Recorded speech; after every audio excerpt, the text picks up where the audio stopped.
누가복음 10장 25절로 37절까지 한 절씩 교독하시는데 마지막 37절은 센스 있게 같이 읽도록 하겠습니다. 25절을 제가 먼저 읽겠습니다.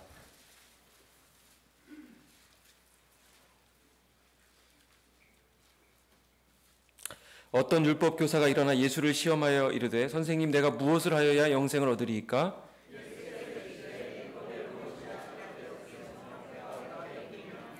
대답하여 이르되 내 마음을 다하며 목숨을 다하며 힘을 다하며 뜻을 다하여 주 너의 하나님을 사랑하고 또한 내 이웃을 내 자신같이 사랑하라 하였나이다.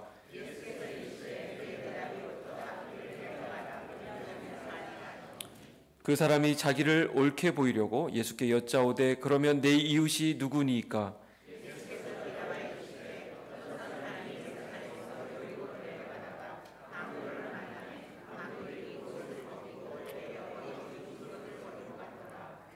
마침 한 제사장이 그 길로 내려가다가 그를 보고 피하여 지나가고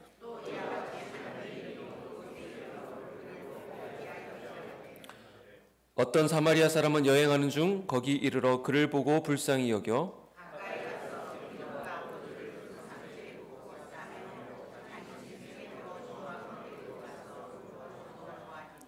그 이튿날 그가 주막 주인에게 데나리온 둘을 내어주며 이르되 이 사람을 돌보아 주라. 비용이 더 들면 내가 돌아올 때 갚으리라 하였으니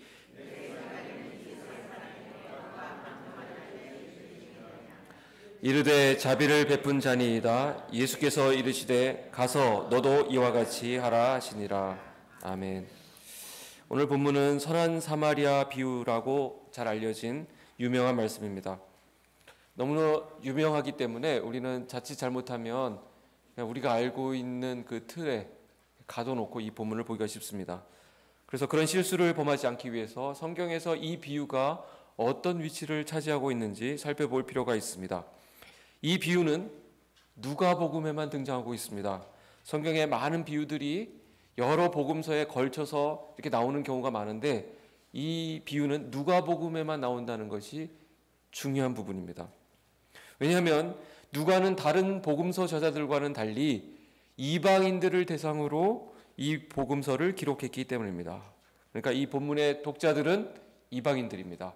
누가가 쓴 그 누구를 염두에 두고 썼냐면 데오빌로라고 하는 각하에게 쓴 편지에 이 누가복음이 먼저 쓰여졌고 그 다음에 지금 목사님 강해 설교하고 계시는 사도행전을 그 다음에 쓰셨습니다. 그러니까 누가복음이 전부 몇 장까지 있죠? 24장까지 있습니다. 편지를 우리로 치면 24장을 쓰고 나서 그 다음에 또 뭔가 부족해서 더 확신을 주기 위해서 사도행전 몇 장까지 있습니까? 28장을 또 쓴 것입니다. 그러니까 편지를 여러분들 그 정도 써보셨나요? 저도 이제 이슬비 편지를 쓰기 시작해가지고 지금 2통을 보냈는데 귀찮아 죽겠어요. 아주 그냥 또 이제 수요일이 되면 또 써야 되니까. 근데 거기는 다 돼 있는 거에다 내 이름 쓰고 조금 이렇게 멘트를 쓰는 건데 이런 글을 예수님에 대한 글을 그렇게 길게 쓸 수 있다는 이 누가 대단하지 않습니까? 저자인 누가가 이방인들을 염두에 두고 쓴 책이기 때문에 누가복음에는 사회적 소외계층을 품는 내용들로 가득합니다. 뿐만 아니라 누가복음의 주제 또한 인자로 오신 하나님의 아들 예수 그리스도에 대해서 기록하고 있거든요. 잠시 복습해 볼까요? 마태복음은 어떻습니까? 왕으로 오신 하나님의 아들 예수 그리스도. 마가복음은 종으로 오신 하나님의 아들 예수 그리스도. 누가복음은 인자로 오신 하나님의 아들 예수 그리스도. 인자가 뭡니까? 사람의 아들이라는 것입니다. 사람으로 오셔서 우리가 똑같은 모습으로 오셔서 우리 곁에 다가오신 하나님의 아들에 대해서 집중 조명한 말씀이 누가복음이라는 말입니다. 누가복음에 나오는 비유들, 중요한 비유들을 몇 가지를 살펴보면 그런 부분들이 더 뚜렷하게 드러나는 것을 볼 수 있습니다. 누가복음 15장에 돌아온 탕자 비유가 있죠. 어떤 분들은 돌탕이라고 얘기하는데 돌아온 탕자가 아버지의 재산을 가지고 나가서 다 말아먹고 돌아왔습니다. 그런데 집에서 계속 품을 떠나지 않고 집을 지켰던 첫째 아들보다 더 성대하게 환대해 주는 그런 모습이 그 누가복음 15장 돌아온 탕자 비유 이야기입니다. 누가복음 16장에는 부자와 나사로 이야기가 나오는데 당시 많은 사람들이 감정이입을 하는 부자는 결국 지옥에 떨어지게 되고 거지 나사로가 아브라함의 품에 안긴다는 내용. 누가복음 20장에 포도원 비유가 나오는데 포도원 품꾼 비유를 보면 1시간 딱 일한 사람이 하루 종일 일한 사람과 똑같이 한 데나리온을 받는다는 불편한 진실. 이런 비유들이 전부 당시 주류 유대인들에게는 도발적인 내용들이고 불편한 내용들이었습니다. 오늘 본문도 마찬가지입니다. 이 가운데 신앙생활을 조금이라도 하신 분들은 아마 많이 접해본 본문이 오늘 본문이 아닐까 싶습니다. 그만큼 잘 알려진 스토리입니다. 수련회 성극 같은 거 하라 그러면 꼭 이 비유가 이 이야기를 만들어서 이렇게 합니다. 앞으로 우리 교회에서는 더 이상 이 스토리를 가지고 안 했으면 좋겠습니다. 전 너무 많이 봤거든요. 결론도 뻔하고 내용 다 알고 재미도 없고, 물론 말씀은 너무 귀하고 좋지만 성경에 할 게 되게 많은데 항상 하라 그러면 선한 사마리아인 이게 하나 뒤부시고 나와가지고 고쳐주고 갑자기 일어나고 벌떡 일어나고 막 이런 거 있잖아요. 이제 기독교 문학도 이제 예술도 좀 업그레이드 될 필요가 있다고 생각합니다. 여담으로 드린 말씀이고 그만큼 잘 알려진 스토리라는 것이죠. 여러분들도 내용도 잘 아시고 그 해석도 잘 알고 계시리라 믿습니다. 이 이야기가 무엇을 의미하는지 여러분들 다 아시죠? 그 당시 기대를 모았던 제사장과 레위인은 그냥 지나갔는데 사람들이 아무도 기대하지 않았던 뜻밖의 인물 사마리아인이 나타나서 치료해주고 고쳐주어서 하나님의 일을 감당했다라는 내용, 충격과 반전이 있는 내용입니다. 여기까지의 설명을 모르거나 이해하지 못하시는 분은 아무도 없을 것입니다. 그러나 문제는 그 다음입니다. 오늘 살아가는 우리가 이 본문의 사마리아 사람처럼 실제로 그렇게 살아갈 수 있을까? 이런 질문 앞에서 우리는 마음이 편하지 않습니다. 사마리아 사람의 행동이 다 옳은 것은 알겠지만 그대로 따라하는 것은 너무나도 어려운 일이기 때문에 그렇습니다. 만약 이 사마리아 사람처럼 자기의 일생을 희생하면서 살으려고 한다면 선뜻 나설 사람이 별로 없을 것입니다. 물론 우리 주변에 그런 삶을 사는 사람들이 꽤 있는 것은 사실이지만 솔직히 말해서 우리 모두가 그렇게 해야 된다고 한다면 주저하게 되는 것도 사실입니다. 제가 전에 있던 교회는 지방에서 굉장히 큰 교회였는데 교회로 날마다 이 거린들, 불쌍한 사람들, 노숙자 이런 분들이 찾아오셔서 한 푼만 달라고 좀 도와달라고 얘기를 하기 때문에 제가 볼 때는 사연이 다 의미가 있고 도와줘야 될 것 같고 막 그런데 거기 오래 계셨던 우리 관리 장로님께서는 절대로 안 된다고, 늘 고향 갈 차비가 없다 그러는데 무슨 고향을 1년 365일 가냐고, 매일 오는 사람이라고 그러더라고요. 가만히 보니까 좀 그런 면도 있긴 있는데 그래도 계속 그렇게 돌려보내고 가니까 어떤 분이 그 진정서 비슷하게 재직해 내신 것 같아요. 그래서 우리 교회가 어떻게 그럴 수 있느냐 하자 그래가지고 그 일주일 중에 목요일 날 아침에 8시까지 오면 500원씩을 주기로 결의를 했습니다. 그래서 그걸 몇 분에게 알려드렸는데 우리가 간과한 것이 있는데 이들이 네트워킹이 그렇게 잘 되는지 몰랐어요. 아마 페이스북 뭐 이런 걸 하나 봐요. 소문이 쫙 퍼져가지고 그 직할시가 요즘 직할시가 아니고 뭐죠? 광역시 정도 규모의 하여튼 있는 사람들 다 온 것 같아요. 아침 8시에 줄을 길게 쫙 서 있는데 동네 사람들이 민원을 냈어요. 여기가 무슨 이 동네 거기가 좀 비싼 동네였거든요. 그런데 비싼 동네인데 여기가 무슨 거지 동네냐 그러면서 아침마다 그 줄 쫙 그 지나가면 냄새도 나고 막 그러지 않습니까? 그래가지고 우리가 작전을 바꿨어요. 그래서 1년 그렇게 하다가 안 되겠다 해가지고 그걸 주일날 예배에 참석하면 끝나고 주겠다 이렇게 됐습니다. 우리가 또 간과한 것이 이 사람들은 종교를 바꿔가면서까지 그 자리에 나올 거라는 걸 우리가 생각을 못한 거예요. 그 수백 명이 예배에 참석하는 것입니다. 그러니까 처음에 그 사람들 도와야 되겠다 하면서 그 냄새도 나고 막 그러니까 막 사람들 싫어하는 사람들도 생기고 막 그랬습니다. 교회 안에. 그러니까 어떤 분들은 그걸 왜 싫어하냐고, 그 냄새 나는 걸 왜 싫어하냐고, 우리가 품어야지 막 그러시다가 고등부하고 같은 예배실을 썼는데 막 와가지고 안 나가고 막 해코지하고 들어오는 애들 막 건드리고 막 그러니까 막 그 부모들이 처음에는 막 가만히 이제 들고 일어났어요. 그래서 교회에 큰 문제가 됐었습니다. 아주. 여러분 쉬울 것 같죠? 그분들하고 뭐 잠깐 가서 막 앞치마하고 이렇게 들고 와가지고 국 한번 퍼주고 밥 퍼주는 거, 뭐 이런 거는 할 수 있어요. 그런데 계속 그런 삶을 살고 그렇게 나누라 그러면 그게 밑이 있고 끝이 어디 있습니까? 계속 해야 되는데 쉽지 않습니다. 여기 이 사마리아 사람은 여행 중에 이런 일을 당했다고 했는데 이런 사람하고 엮이는 것 자체를 귀찮아할 수도 있습니다. 여행 일정도 흐트러지고요, 돈도 들어가고요, 아무튼 성가신 일이 한두 가지가 아닙니다.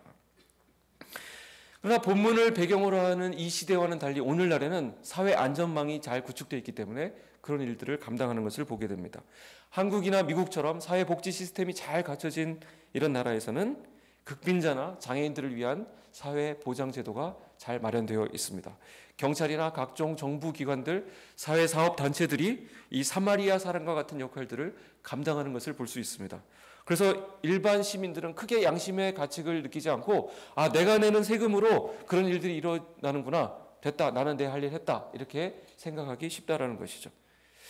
자, 사회제도가 이런 문제들을 해결해 주니까 그런 사실 때문에 강도 만난 사람을 나는 외면할 수 있는 것인가?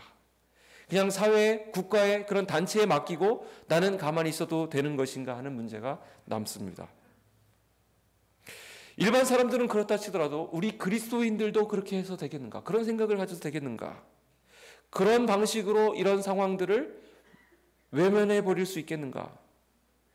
결국 그러니까 성급하게 결론을 내기를 우리도 선한 사마리아인처럼 이웃의 아픔과 어려움을 외면하지 말고 적극적인 행함으로 이웃 사랑을 실천하자, 이렇게 설교가 마무리되는 경우가 많았습니다. 이 본문을 이웃 사랑에 적극적으로 동참하기를 촉구하는 쪽으로 성급하게 결론을 내버리면 성경 문맥을, 본문을 오해하게 되는 우를 범하게 됩니다. 지난 2000년 성경 해석 역사 가운데 성경 본문을 잘못 해석하는 경우가 참 많았었는데 오늘 그 대표적인 것이 이 선한 사마리아인 비유입니다. 특별히 알레고리, 우화적인 해석이라고 해서 성경에 나오는 모든 인물과 그런 모든 그 대상들을 성경의 어떤 그 기독교 교리와 다 접목을 시켜서, 대입을 시켜서 해석하는 기법을 말합니다. 자, 이 본문으로 해석을 했던 우화적 해석의 예를 하나 들도록 하겠습니다. 지금 말씀드리는 것은 잘못된 해석이니까 여러분들 잊어버리셔도 됩니다. 이거 듣고 은혜 받으시면 곤란합니다. 미리 말씀을 드렸어요. 어떤 사람이 예루살렘을 떠나서 여리고로 내려가고 있었습니다. 여기서 어떤 사람은 성도를 가리킵니다. 한편 성전이 있는, 성소가 있는 예루살렘을 떠나서 세상 도시인, 거기가 그 무역이 활발했다고 하는데 그 여리고로 내려갔다고 했으니까 이것은 하나님을 떠난 인간의 모습을 보여준다는 것이죠. 그리고 해발 800m의 높은 지대인 예루살렘에서 내려가서 해수면보다 지면이 낮은 여리고로 내려갔다고 하니까 이것은 고귀한 것을 버려두고 비천한 세속적인 것을 쫓아가는 인간의 타락한 모습을 보여주는 것입니다. 강도를 만났다고 하는데 강도는 물론 우리가 예상하듯이 하나님의 원수, 사람의 원수인 사탄과 그 졸개들입니다. 피를 흘리고 쓰러졌는데 제사장과 레위인이 지나갑니다. 이것은 생명력을 잃어버린 종교를 의미합니다. 선한 사마리아인이 나타났는데 그분이 누구냐? 예수님입니다. 그가 나귀를 끌고 왔는데 나귀가 뭐냐? 하나님의 종들, 선지자들입니다. 뒤에 보면 이 사람에게 기름을 발라서 치료를 해주는데 그 기름이 뭐냐? 성령님입니다. 이 사람을 데리고 주막으로 갔는데 주막이 뭐냐? 교회다. 주막에 텅 빈 주막도 아니고 주막 주인이 있죠. 주막 주인이 누구냐? 목사다. 무거운 책임감을 느낍니다. 주막 주인에게 데나리온 2를 넘겨주었는데 그게 뭐냐면 구약과 신약 성경이다. 다시 돌아온다고 했는데 그건 바로 재림이다. 은혜가 되십니까? 사실 이 설명 중에서 잘못된 것은 없습니다. 성경 여기저기에서 강조하는 신학적인 교리들을, 죄송합니다. 신앙적인 교리들을 이 이야기에 하나씩 대입해서 집중적으로 접목했기 때문에 그런 것입니다. 저는 은혜가 되는 부분이 참 많더라고요. 그러나 이것은 잘못된 해석이라고 우리가 알고 있습니다. 이 사마리아인 비유가 왜 등장했는지, 그래서 예수님께서 결국 전하시려고 하는 메시지가 무엇인지를 우리가 집중해서 본다면 이 해석을 완전히 다르게 하게 됩니다. 사실 이 비유는 단순히 교회를 강조하기 위함도 성령이나 재림을 강조하기 위함도 아닙니다. 본문을 피상적으로 읽으면 우리도 빨리 주변으로 뛰쳐나가서 우리 이웃 가운데 있는 사람들을 구제도 하고 행함을 실천하자고 하는 그런 뻔한 결론에 도달하기가 쉽습니다.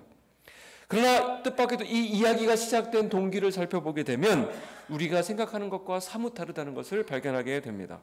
그래서 우리는 문맥을 잘 살펴보아야만 합니다. 오늘 본문이 어떻게 시작하고 있나요? 25절 말씀을 우리 같이 한 목소리로 읽어보도록 하겠습니다. 25절 시작.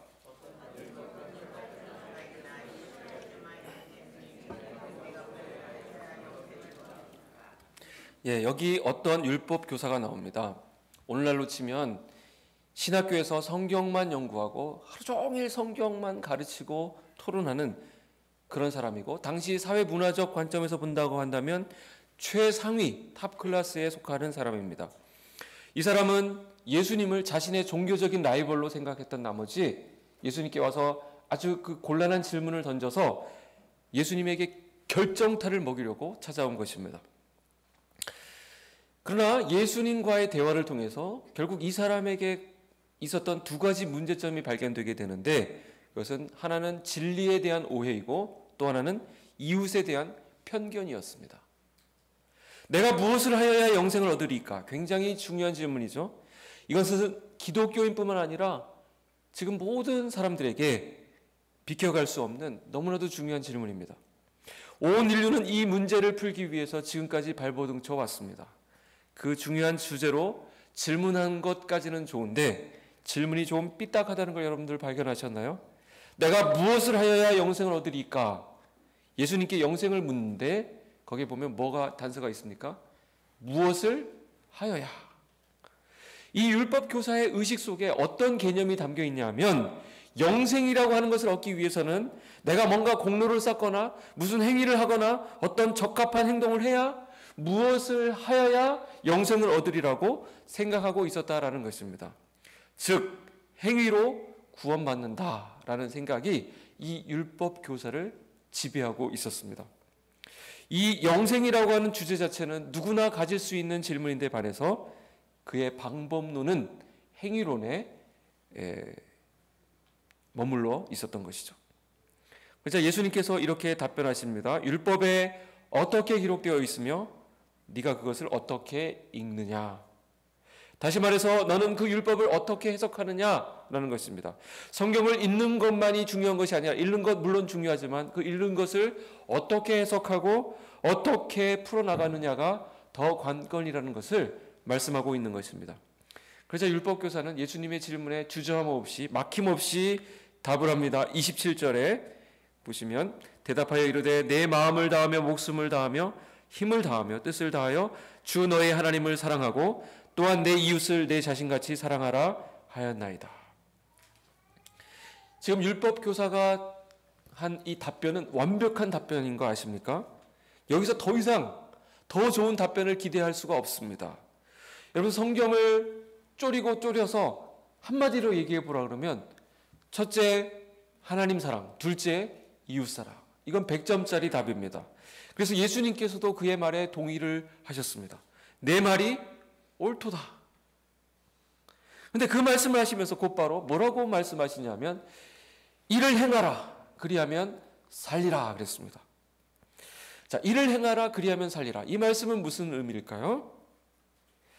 분명히 예수님은 율법교사가 자기를 시험하시려고, 예수님을 시험하려고 던진 질문이라는 것을 간파하셨을 것입니다. 그런데 거기다가 이를 행하라 그리하면 살리라. 그러면 율법을 잘 지켜 행하라. 그러면 네가 영생을 얻게 된다. 이런 말일까요? 예수님의 이 말씀은 역설적인 말씀입니다. 예수님의 뉘앙스를 그대로 살려서 얘기를 한다면 그래? 한번 해봐라. 되는지 안 되는지 해봐라. 안 될 걸 이런 뜻입니다. 이거는 절대 안 된다는 거예요. 율법을 지켜서 구원받을 수 있다면 한번 해봐라. 그게 답이긴 한데 그렇게 구원받을 수 있는 사람 아무도 없다라는 뜻입니다. 여기까지는 다 따라오고 계시죠? 네. 영생은 행위로 얻어지는 것이 아님을 우리는 믿습니다. 그러나 이 진리에 대한 오해가 우리 가운데 있고 이 율법 교사를 사로잡고 있었습니다. 영생을 자기의 노력으로 자기가 뭔가라도 보태야 얻을 수 있다라고 생각하기 때문에 사람들이 열심히 교회에 빠지지 않고 나옵니다. 열심히 신앙생활 합니다. 그러나 그 종교 의식 가운데, 무의식 가운데 뭐가 있냐면 이렇게 해야 내가 하나님의 구원을 얻을 수 있다라고 하는 의식이 들어가 있는 것입니다. 영생을 자기의 노력으로 얻을 수 있다고 하는 이 진리에 대한 오해 때문에 율법 교사는 그 틀 안에 갇혀 있는 모습을 우리에게 보여주고 있습니다. 두 번째로 이 율법 교사는 또한 이웃에 대한 편견도 가지고 있었습니다. 자기를 옳게 보이려고 질문을 하나 던졌는데 그 질문이 결국 자기의 수준을 그대로 노출시켜 버렸습니다. 여러분들, 유대인들은 이웃의 개념을 아주 좁게 잡고 있습니다. 누가 내 이웃인가 하면 자기와 레벨이 똑같고 자기와 생각이 똑같고 자기와 수준이 똑같은, 삶의 패턴이 똑같은 사람을 이웃이라고 간주하는 것입니다. 그러나 그 범주를 벗어나는 사람들은 전부 다 원수로 생각합니다. 유대인이 아닌 사람들은 전부 다 적으로 보는 경향이 있었습니다. 그리고 그 사람이 조금이라도 자기에게 해코지를 하거나 자기에게 손해를 끼치면 눈에는 눈, 이에는 이 그러면서 보복을 했습니다. 이러한 유대인들의 편견, 이들의 그 범주를 잘 살펴볼 수 있는 본문이 오늘 누가복음 10장 25절 앞에 나오는 누가복음 10장이 시작하는 본문 말씀입니다. 여러분들, 그 성경 그 장은 그 같이 한 몫에 해석하라고 이렇게 묶어놓은 경우가 많습니다. 오늘 본문도 그런데 누가복음 10장이 어떻게 시작하냐면요, 예수님을 따라오고 있는 많은 사람들에게 예수님께서 특별히 그 중에서 70명을 따로 세우셨습니다. 그래서 그 사람들을 전도하도록, 그들에게 권능을 주시고 전도하도록 각 마을로 내보내셨습니다. 똘똘한 잘 따라오는 사람 70명을 뽑은 것입니다. 저도 오늘 이 예배 시간에 한 200여 명 넘게 계시는데 이 중에서 70명만 뽑으라면 저는 서슴지 않고 70명을 뽑을 수 있습니다. 졸고 계신 분 좀 제외하고 그다음에 이쪽에 몇 분 좀 제외하면 70명 뽑으라면 뽑을 수 있고, 예수님도 한눈에 알아보셨겠죠. 요 똘똘한 요들 보내면 되겠다. 그래서 70명을 세워서 가라 하고 보냈습니다. 근데 이 사람들이 이제 돌아와 가지고 이제 선교 보고를 하는 것입니다. 여러분들 단기 선교 이제 가게 되는데 단기 선교 갔다 온 사람들 이제 한 2달 동안 피해 댕기셔야 되는 거 아시죠? 맨날 그 얘기만 신나가지고 막 얘기하는 것입니다. 이 사람들도 그 얘기 얼마나 신났겠어요. 예수님 말씀처럼 진짜 귀신들도 떠나가더군요. 그리고 예수님 말씀처럼 우리가 병도 고쳤습니다. 그랬더니 예수님께서 그렇게 된 걸로 기뻐하지 말고 너 이름이 생명책에 기록된 것으로 인해서 기뻐하라 하시면서 이들이 갔던 지역들을 가만히 살펴보니까 전부 다 유대 땅들이었습니다. 유대 땅. 이들이 생각하는 이웃, 이들이 복음을 전해야 되는 대상은 유대인들이었던 것이죠. 그래서 나중에 보면 예수님께서 그것을 뛰어넘어야 된다는 것을 말씀하시는 장면입니다. 그러니까 지금 이 율법 교사와의 논쟁 가운데 그 배경에 그 둘러서 있는 사람들이 누구냐면 전도를 마치고 돌아와서 보고를 마친 70인 전도대와 예수님의 제자들과 이 율법 교사가 있는 것입니다. 그들은 다 하나같이 뭡니까? 유대인들입니다. 유대인들이 지금 예수님의 이야기를 듣고 있고 긴장 가운데 지금 이 팽팽한 이 대화를 듣고 있는 것입니다. 누가 내 이웃인가? 라는 질문에 대해서 예수님의 이 비유가 시작됩니다. 그런데 그들이 듣기에는, 이 유대인들이 듣기에는 아주 불편한 이야기가 나오고 있습니다. 그것은 바로 사마리아 사람이 그 이야기에 등장하고 있습니다. 그냥 등장하는 정도가 아니라 이야기를 결론 지어버리는 주인공으로 등장하고 있습니다. 그들에게는 왜 사마리아 사람이 등장한 것이 달갑지 않은 것일까요? 그들의 그 역사적인 증오 관계가 있기 때문에 그렇습니다. 여러분 잘 아시듯이 그 이스라엘은 북이스라엘과 남유다로 나눠져 있었습니다. 북이스라엘은 아수르라고 하는 나라에 멸망하게 되고 남유다는 어디에 망합니까? 바벨론에 망하게 됩니다. 근데 아수르가 먼저 쳐들어왔는데, 그래서 아수르는 이 아주 험한 정책을 썼습니다. 그래서 식민지를 아주 그냥 철저하게 탄압하는 정책을 썼고 혼혈 정책을 썼습니다. 빨리 피를 섞어버려야 자기들 문화와 자기들 정책에 따라오겠다 해가지고 그런 정책을 쓴 것입니다. 근데 그 뒤에 바벨론은 그런 아수르의 그 정책의 실수를 반복하지 않고 그들의 그 혈통은 인정을 해줬습니다. 그들 부락을 이루어서 살 수 있도록 해준 것이죠. 그러니까 이것은 역사적인 아픔이고 자기들이 자처한 것도 아니고 어떻게 북이스라엘이 아수르에 먹히는 바람에 그렇게 된 것인데 유대인들은 어떻게 피를 썩느냐. 저것은 개 돼지도 못한 인종들이다. 상종하지 말자. 그러면서 그들과 원수처럼 지낸 것입니다. 그 증오 관계는 요한복음 4장의 그 사마리아 수가성 여인 이야기도 보시면 아시겠지만 여러분도 잘 알고 계시죠? 어쨌든 이들은 사마리아인들이라는 존재는 자기들이 이웃을 이야기할 때 아예 논외로 치는 아예 생각지도 않는 그런 부류였다는 것을 우리가 주목할 필요가 있습니다. 그래서 여기서 율법교사가 누가 내 이웃입니까? 라고 묻는 그 질문을 보면 이 사람에게 있어서 이웃이란 나를 중심으로 해서 누가 나의 이웃입니까? 라는 질문이잖아요. 그러니까 내가 어디 범위까지 이웃으로 삼고 사랑할 수 있습니까? 라는 거거든요. 그러니까 이 사람의 이웃의 범죄의 제일 측근에는 뭐가 있습니까? 제사장 레위인 같은 종교 지도자들이 있고 그다음에 일반 유대인들이 있고요. 그다음에 이방에서 개종한 개종자들이 있고 그래서 결국 그들도 이스라엘 총회에 들어온 사람들이죠. 거기까지는 품겠는데 그 나머지는 이웃이 아니라는 거예요. 원수지. 사마리아 사람은 물론 이웃이 될 수가 없는 것입니다.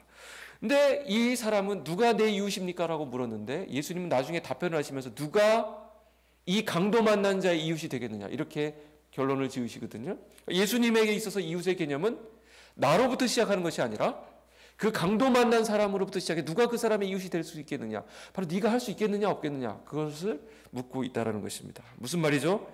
내 이웃이 누구인지 찾지 말고 바로 내가 그 강도 만난 사람의 이웃이 되어야 한다는 것입니다. 36절에 누가 강도 만난 자의 이웃이 되겠느냐 37절 이르되 자비를 베푼 자니이다. 이걸 보면 예수님의 질문에 차마 이 사람은 사마리아 사람이 그 이웃입니다라는 말을 하지 못합니다. 그래서 뭐라고 합니까? 자비를 베푼 자니이다. 둘러서 얘기하는 것이죠. 말씀을 듣고 찔림은 있는데 자존심이 상해서 차마 자기의 원수인 사마리아인을 이웃이라고 말하지 못하는 것입니다. 그런데 주님은 그 말을 듣고 가서 너도 이와 같이 하라 하셨습니다. 설교가 거의 끝났습니다. 여러분들 이제 중요한 거 하나 남았는데 이 말을 듣고 나면 가서 너도 이와 같이 하라. 이 말을 듣고 나면 우리 가운데 혼란이 하나 생깁니다. 초반에 제가 제기했던 질문하고도 상충되는 말인데 무슨 혼란인가 하면 그러면 이 사마리아인의 비유는 어디서 처음 시작된 거냐면 내가 어떻게 하면 무엇을 하여야 영생을 얻으리까라는 질문을 던졌고 그 다음에 그 계명을 행하면 살리라 했는데 그 계명 중에 하나님 사랑, 이웃 사랑이 들어있어서 이웃이 어디까지입니까? 그 이웃을 정하면 거기까지 내가 사랑해서 계명을 지켰다. 이 사람은 이렇게 가려고 하는 것이거든요. 그랬더니 예수님께서 가서 너도 이와 같이 하라. 그러면 그 말은 곧 이 사마리아인처럼 가서 자비를 베풀라는 뜻이 아니겠습니까? 그러면 결국 다시 정리를 하면 영생을 얻으려면 무엇을 해야 됩니까? 이 사마리아인처럼 자비를 베풀라. 그러면 살리라. 영생을 얻으리라. 이런 말이 성립되는 것입니다. 자, 그런데 결론적으로 그게 아니라는 것입니다. 영생을 얻으려면 그렇게 자비를 실천해야 영생을 얻는다라고 설명하기 위해서 이 비유가 나온 것이 아니라는 것이죠. 이것은 우리가 역할을 잘못 정했기 때문에 그렇습니다. 우리 애들은 영화를 보여주면 항상 먼저 영화 시작하기도 전에 누가 좋은 사람이야? 이걸 묻습니다. 역할이 굉장히 중요해요. 그러니까 감정이입을 하고 그러는 거예요. 좋은 사람이면 암만 걔가 그 앞에 실수하고 넘어지고 뭐 이상한 짓 하고 바보짓 해도 다 용서가 되는 거예요. 좋은 사람이니까. 착한 사람이니까. 근데 나쁜 놈이라고 제가 알려주면 걔는 암만 좋게 나와도 안 좋게 보는 거예요. 그러니까 우리 그런 선입관들을 좀 내려놓고 이 역할들을 올바로 대입할 필요가 있습니다. 제가 하나 묻겠습니다. 여러분 여기서 강도 만난 자가 누구이겠습니까? 강도 만난 자. 그게 바로 우리입니다.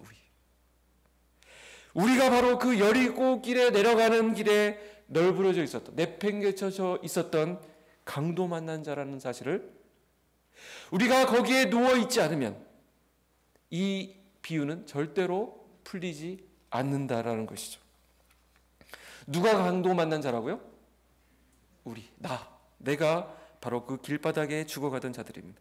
우리는 거기에 널브러져 있어서 최종 사망 시간만 기다리고 있었던, 숨이 꼴딱꼴딱 넘어가고 있었던, 내 스스로는 절대로 일어날 수 없었던 길바닥에 내팽개쳐진 그런 죽어가는 인생이었습니다. 그렇기 때문에 우리의 모든 사고와 우리의 모든 인생의 목적과 우리 삶의 기초는 바로 그 죽음의 자리에서 새롭게 시작해야 되는 것입니다. 그래야 비로소 은혜가 무엇인지 붙잡을 수 있게 됩니다. 교회를 수십 년 다녀도 아직도 자기에게 뭔가 가능성이 있다, 여지가 있다라고 생각하는 사람은 이 십자가를 통과하지 않은 것입니다. 예수 그리스도의 죽음의 의미를 깨닫지 못한 사람이라고 볼 수 있다는 것이죠. 그래서 레위인도 제사장도 그 사람 앞을 그냥 지나갔습니다. 지나갈 수밖에 없었습니다. 영생으로 가는 데에는 제사도 율법도 아무런 근본 해결책이 되지 못하기 때문에 그렇습니다. 율법이 할 수 없었습니다. 그래서 그들은 지나갔습니다. 근데 누가 합니까? 사마리아 사람이 합니다. 그런데 잘 보십시오. 우리는 항상 이 본문을 대하면서 내가 그 선한 사마리아인이 되어야 한다라고 생각을 합니다. 가서 너도 이와 같이 하라 라고 하시니까 곧장 나도 그 사마리아 사람처럼 이웃을 찾아 나서서 그 사마리아인이 했던 것처럼 선행을, 자비를 베풀어야 한다라고 이 말씀을 잘못 적용한다라는 것이죠. 아닙니다. 우리는 이 나오는 배역 중에 강도 만난 사람입니다.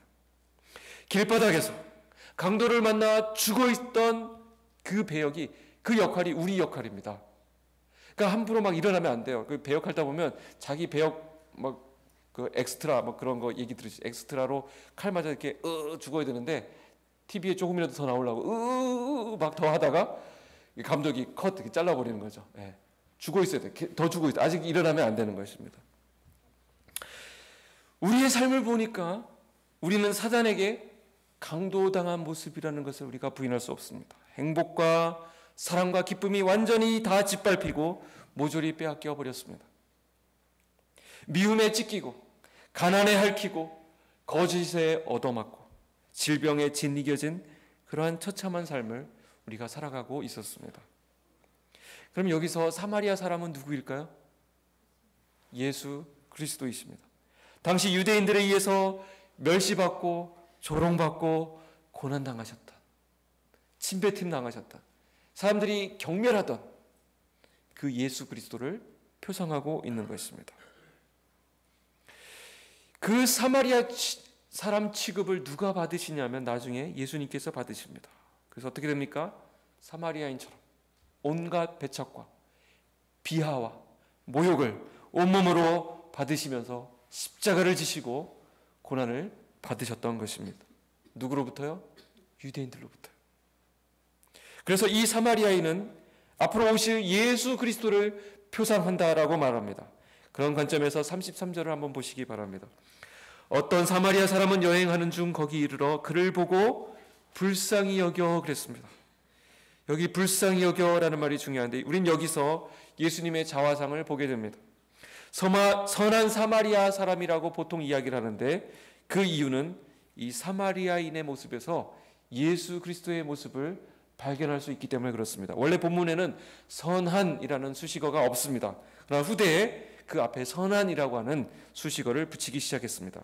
바로 온 인류의 구원자가 되신 예수 그리스도의 모습을 볼 수 있기 때문에 그렇습니다. 그 강도 만난 사람의 앞을 다 지나갔습니다. 이 사람 저 사람 다 지나가고 제사장, 레위인 다 지나갔습니다. 사실 더 많은 사람들이 지나갔을 것입니다. 그러나 제사장과 레위인만 거기에 지나간 것을 하는 것은 둘이 다른 차이가 있는 것이 아니라 율법이 지나갔다는 것을 얘기합니다. 율법은 그 사람을 살릴 수가 없습니다. 그러나 주님은 어떻습니까? 이 사람이 살아날 수 있는 유일한 길은 율법을 잡는 것이 아니라 제사장 지나가는 걸 막 안간힘을 써서 바짓가랭을 잡는 것이 이 사람이 사는 길이 아니라 이 사람은 절대로 그럴 힘이 없고 거의 죽은 자처럼 되었다 그랬기 때문에 이 사람은 죽은 것입니다. 이제 마지막 사망 선고만 내려지면 되는 것입니다. 그런데 이 사람이 생명을 얻을 수 있는 유일한 길은 자기에게는 없고요, 누군가 선한 사람이 다가가서 굳이 시간을 내서 굳이 관심을 갖고 불쌍히 여겨주지 않으면 이 사람이 생명을 얻을 수 있는 길은 요원하다는 것을 보여주고 있습니다. 주님이 스스로 인간의 몸을 취하시고 종이 되셔서 십자가에까지 희생해 주셨습니다. 그는 보좌에서 내려다보고만 불쌍하다 하고만 계신 것이 아니라 친히 내려오셨다는 거죠. 마치 이 사마리아 사람이 나귀에서 내려서 이 사람 곁에 다가갔던 것처럼 상처 입어 쓰러져 죽은 이 사람 곁에 오셔서 피를 닦아주시고 끌어안아 주시고 나귀에 싣고 데리고 가주셨습니다. 우리의 생명과 우리의 치유와 우리의 회복은 이 낮고 낮은 곳으로 내려오셔서 죄인의 몸을 입으시고 그 사마리아 사람처럼 우리에게 다가오신 예수 그리스도의 불쌍히 여겨주심으로 말미암아 우리의 회복과 우리의 치료는 시작된다는 사실입니다. 여러분, 어떻게 영생을 얻습니까? 다음 주 암송 구절인데, 하나님이 세상을 이처럼 사랑하사 독생자를 주셨으니 이는 그를 믿는 자마다 멸망치 않고 영생을 얻게 하려 하십니다. 영생을 어떻게 얻는다고요? 그를 믿는 자마다. 우리가 무엇을 지켜서 되는 것이 아니라 우리를 위해 스스로 종이 되셔서 십자가에 달리신 예수 그리스도를 믿음으로 영생을 얻게 된다는 사실이죠. 그 구원받은 감격과 기쁨과 은혜를 가지고 너도 가서 이와 같이 하라는 것입니다. 여러분, 잘 구분하셔야 됩니다. 너도 가서 이같이 선을 행해야만 영생을 얻는다가 아니라, 잘못하면 이것은 구원을 받기 위해 영생을 얻기 위한 행위론으로 빠지게 됩니다. 그게 아니라 우리는 그 죽음의 자리에 널브러져서 내팽개쳐 있었던 자였지만 예수 그리스도의 불쌍히 여기심으로 회복된 것이기 때문에 너도 그 강도 만난 사람의 그 감격을 가지고 가서 그와 같이 살라는 것이죠. 완전히 다른 말입니다. 죽었던 생명을 십자가의 대속의 은혜로 구원함을 입은 그 희열과 그 감격을 가지고 너도 가서 그와 같은 삶을 살라는 것입니다. 우리는 십자가 바닥에 엎드려서 이 본문을 보지 않으면 안 됩니다. 그런 후에 주님 말씀하시듯이 가서 그와 같이 주님의 길을 걸어갈 수 있는 것입니다. 오늘 이 땅에도 수많은 강도 만난 사람들이 있습니다. 여러분들, 그들이 보이십니까? 바로 그들의 이웃이 우리가 되어야 합니다. 누가 내 이웃인지, 누가 내 편인지, 누가 나랑 말이 통할런지, 누가 내 스타일에 맞을런지, 누가 미리 사귀어두면 나중에 도움이 될 건지, 그를 살피고 네 편, 내 편을 가르는 것이 아니라는 것이죠. 우리는 얼마나 그런 잘못을, 누가 내 이웃입니까? 거기까지는 사랑하겠습니다. 누가 우리 순입니까? 그 사람들은 사랑하겠습니다. 근데 순도 보면 청년부 예를 들겠습니다. 청년부 보면 결혼하기 전에 미혼 남녀 얼마나 그 서로 순모임하기 좋습니까? 주님의 사랑과 또 다른 사랑이 많이 이렇게 생길 수 있는 그런 것 아닙니까? 그런데 보면 거기서도 목사님, 저는 그 순에 못 있겠어요. 그 순에 저를 넣으신 거는 거의 선교지에 넣은 거 아십니까? 막 그러면서 빼주세요. 딴 데 넣어주세요. 누구랑 넣어주세요. 막 그런다고요. 청년부는 그래요. 우리는 안 그렇지만 거기 그렇다고요. 누가 내 편인가? 누가 내 이웃인가? 누가 나랑 통할 것인가가 아니라 그 강도 만난 사람의 이웃이 되어라라는 것입니다. 이 십자가 대속의 은혜가 없으면 나도 거기 죽어 누워 있어야 될 존재인데 어떻게 나 같은 죄인을 불쌍히 여기셔서 그 아들을 십자가에 죽게 하시고 우리로 이 벅찬 감격을 누리게 하시는가? 이 축복을 우리로 하여금 누리게 하시는가? 네, 주님, 순종하겠습니다. 아멘. 제가 따르겠습니다. 나는 이제 걷어진 인생입니다. 나는 이제 덤으로 사는 인생입니다. 그 감격, 그 강도 만난 자의 감격으로 살아라. 너도 가서 그와 같이 하라는 것이죠. 우리에게 이 은혜가 회복되어야 하겠습니다. 그런데 우리는 자꾸 무언가를 하려는데 집중하는 모습을 보여줍니다. doing, 무엇인가를 하려는데 집중하는데 성경은 오히려 being, 무엇이 되느냐에 더 집중하라고 말씀하고 있습니다. 우리 예수 믿는 사람, 성도의 삶은 존재로부터 흘러나온다는 거 아십니까? 우리가 무엇이 되었느냐? 로부터 우리가 무엇을 할 수 있느냐가 결정된다는 사실입니다. 오늘 강도 만난 자가 누렸던 그 감격과 구원의 은혜가 우리 온 성도들에게 충만하게 임하시기를 주님 이름으로 부탁드립니다. 기도하겠습니다.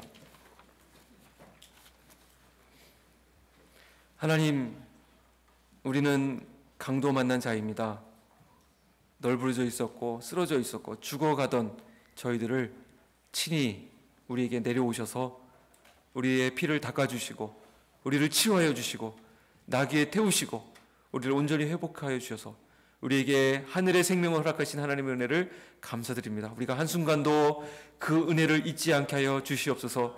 그 감격이 사라졌을 때 우리는 불평하고 불만하고 원망하고 따지고 다른 사람을 미워하는 그런 모순을 범하게 되는 것을 보게 됩니다. 하나님, 우리를 얽매고 있는 이 율법의 굴레를 벗어버리게 하여 주시고 하나님의 은혜 날개 아래 피하는 하나님의 백성들을 다 되게 하여 주시옵소서. 예수 그리스도 이름으로 기도하옵나이다.